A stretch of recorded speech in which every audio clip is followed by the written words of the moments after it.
Ang amin pong tatalakayin at susuriin sa pagkakataong ito ay ang sinasabi ng iba, kapatid na Gerson, Opo. yung argumento ng iba na ganito, lahat daw ng relihiyon ay sa Diyos. Kasi lahat naman daw ng mga tagapangaral ay kasangkapan ng ating Panginoon Diyos o instrumento ng Panginoon Diyos para daw ang tao ay maging makadiyos o maging sa Opo. Diyos. Kaya suriin at pag-aralan po natin, tama kaya ang sinasabing ito at argumento po ng iba.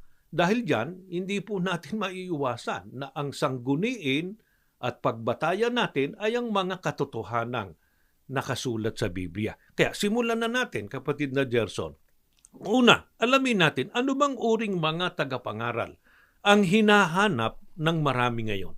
Ganito po ang ating mababasang nakatala dito po sa ikalawang Timoteo sa 4 at 3. Pakinggan po ninyo. Sapagkat darating ang panahong hindi na pakikinggan ng tao ang wastong aral. Sa halip, para masunod ang kanilang mga kagustuhan, hahanap sila ng mga gurong magtuturo lamang ng mga bagay na gusto nilang marinig.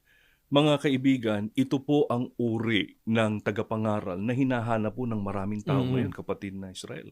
Ang hinahanap po nila ay yung guro o mangangaral na ang ituturo po ay yung gusto nilang marinig.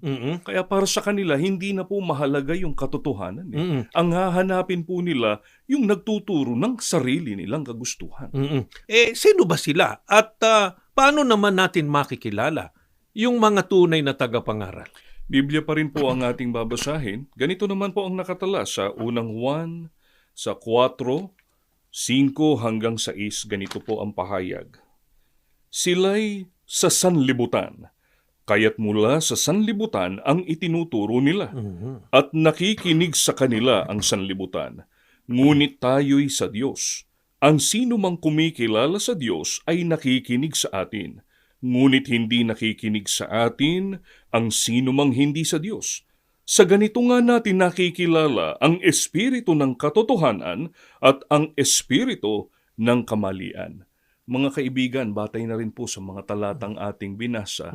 Ayon po sa mga talata na ating binasa, sila po ay sa sanlibutan. Pagka po sinabi, kapatid na Israel, na sa sanlibutan, hindi po sila sa ating Panginoong Diyos.